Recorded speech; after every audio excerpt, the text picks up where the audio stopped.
उठवा तोहार जैसे, होठवा तोहार जैसे, भोर के किरनिया,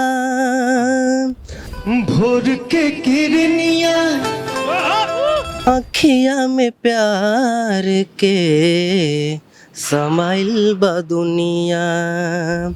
अखिया में प्यार के समाइल बा दुनिया। बिंदिया बुझाला ऐसे जैसे चांद सजवले बाड़े, बिंदिया बुझाला ऐसे जैसे चांद सजले बड़े। भगवान बड़ी फुर्सत से तोहरा के बनौले बाड़े। भगवान बड़ी फुर्सत से तोहरा के बनौले बाड़े। बिंदिया बुझाला ऐसे जैसे चांद सजवले बाड़े। भगवान बड़ी फुर्सत से तोहरा के बनौले बाड़े। नमस्कार, भोजपुरी वाला भैया के प्रणाम बा। आज हम आपको एक ऐसे लड़के से मिलवाने जा रहे हैं जिनके गले में खुद माँ सरस्वती विराजमान है। उठवा तोहार जैसे, भोर के किरनिया। उनके गायकी में ऐसी खनक है कि आपको पवन सिंह की याद आ जाएगी। उनके चेहरे से आप खेसारी को समझेंगे। सनहिया लगावल बहुत बात नइखे, नजरिया चुरावल बहुत बात होला। और जब वो सैड गाना गाते हैं तो लगता है जैसे नीलकमल सिंह की आवाज़ निकल रही हो। लड़का भी नया है, स्ट्रगल के दौर से गुजर रहा है, लेकिन हमको तो यकीन है कि जब इसका गाना आप सुनेंगे ना भैया तो कहेंगे कि आने वाले समय जो है इसी लड़के का है। और लखनऊ में अचानक से ये लड़का हमको टकरा गया है। नाम भैया बताएं, आप कहाँ से हैं आप? और एक बार हमारे दर्शकों को थोड़ा सा, आपसे आगे गाना भी सुनेंगे, थोड़ा सा अपने बारे में बताइए आप। जी सर, मेरा नाम सिद्धार्थ मौर्य है और मैं यहाँ पढ़ाई करता हूँ जीपीएल में, और मैं गाजीपुर जिले से आया हूँ सर। अच्छा, गाजीपुर अपना भोजपुरिया जिला है? जी जी, भोजपुरिया पूर्वांचल से हैं सर हम। गाजीपुर से कौन सा भोजपुरी हीरो आते हैं? सर दिनेश लाल यादव हैं, काफी सारे हैं सर। मोहन राठौर, निरहुआ जी इस समय सबसे फेमस जी जी, मोहन राठौर हैं। और अच्छा, तो उनका कोई गाना निरहु जी का याद है कि नहीं आपको? उनको फॉलो करते हैं? हाँ, फॉलो करते हैं। उनकी काफ़ी अच्छी मूवी वगैरह बनाते हैं और अच्छी खासी। और जी, जी। गाना जहाँ तक है सर बहुत कम गाते हैं, ज़्यादा तो पवन जी और खेसारी जी गाते हैं और नीलकमल भैया। भाई, हम आपके बारे में हमको बताया गया कि भोजपुरी गाना आप बहुत शानदार गाते हैं। जी जी, कुछ गाते हैं। गाना अगर आप थोड़ा सा हमारे दर्शकों को अगर सुनाएं, एक दो गाना, ताकि आपके टैलेंट से लोग रूबरू हों। जी जी, जरूर भैया सुनाएंगे। जी, पवन भैया का गाना है। हाँ। उठवा तोहार जैसे, भोर के किरनिया, क्या बात। अखिया में प्यार के समाइल बा दुनिया। बिंदिया बुझाला ऐसे जैसे चांद सजवले बाड़े।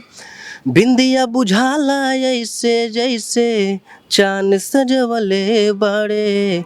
भगवान बड़ी फुर्सत से तोहरा के बनौले बाड़े।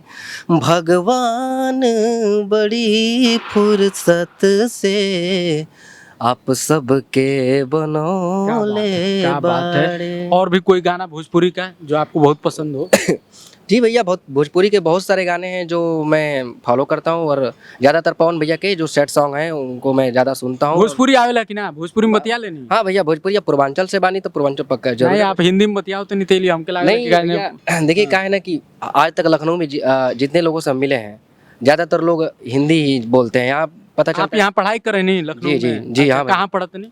जी, हम पॉलिटेक्निक में पढ़ी ना, पॉलिटेक्निक के पास। अच्छा, कौन सा पढ़ाई करते नहीं? जी, हम भैया इस समय मास कम्युनिकेशन करते हैं। अच्छा, मैंने पत्रकारिता की पढ़ाई। हाँ। तो फिर ये गायन वाला कहाँ से, माने सिंगिंग का बचपन से रहे आपके अंदर? कैसे आई? हाँ हाँ, ये बचपन से ही रहे हमारा अंदर की हम के देख के सीखनी, अगर भोजपुरी अगर एक्टर लोग के बात करें, के देख के आपके फेवरेट है? देखिए हम अगर बचपन के बात कही जाए तो हमार मम्मी गावत रही, अच्छा। तो उनके देख के हम सीखनी। हम हमार छोट भाई हमार सब मतलब मम्मी भी गाती थी, हाँ। तो उनके देख के हम लोग सीखे हैं। तो फिर भोजपुरी फिल्म में के आप आइडियल माने नहीं अपन गाना अगर में? गाना की बात की जाए तो पवन भैया। अच्छा। हाँ। तो पवन सिंह का कौन एक और गाना हो जाओ। जी जरूर, पवन सिंह का। वैसे पवन भैया के तो बहुत सारे गाने हैं, हाँ। लेकिन एक सनहिया लगावल बहुत बात नइखे, नजरिया चुरावल बहुत बात होला, केहू के रोवावल बहुत बात नइखे, रोवा के हंसावल बहुत बात होला, समझ न पवनी तोहर असली इरादा, रूपवा के जाल में धरा गई नी दादा, असरा धरावल बहुत बात नइखे। ये बताइए कितना बढ़िया आप गाते हैं, कभी ट्राई नहीं किए भोजपुरी एल्बम में गाने के लिए? नहीं भैया, बहुत जगह तो हम कोशिश किए, लेकिन कहीं भी जाए ना भैया तो चांस नहीं के मिल पावा, क्या दिक्कत हो रहा है? कहे ना भैया, एक बढ़िया मौका का चांस बाटे, लेकिन कहीं भी जाए ना तो लोग पैसा के बात कर लगेला कि 6,000 5,000।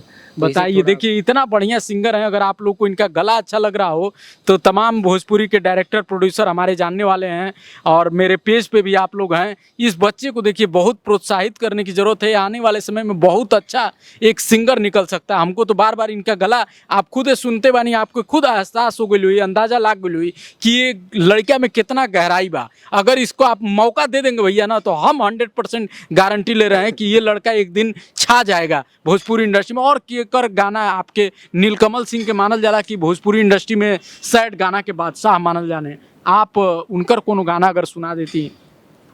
जी भैया, नीलकमल भैया आजकल बहुत चर्चित में बाने, और मुझे हमके लगा था कि अगर पवन सिंह के बाद, खेसारी के बाद के तीसरा नंबर पर बात तो नीलकमल भैया तो बाने। उनकर कोनो गाना हो जाओ तनी उनकी दर्शक लोग। जी नीलकमल भैया के जुदाई वाला अगर गाना अगर हो जाओ, चाहे जौनू गाना आपके याद हो। नीलकमल भैया के गाना तो बहुत कम सुनले बानी, अभी नीलकमल भैया के गाना याद नहीं खे, लेकिन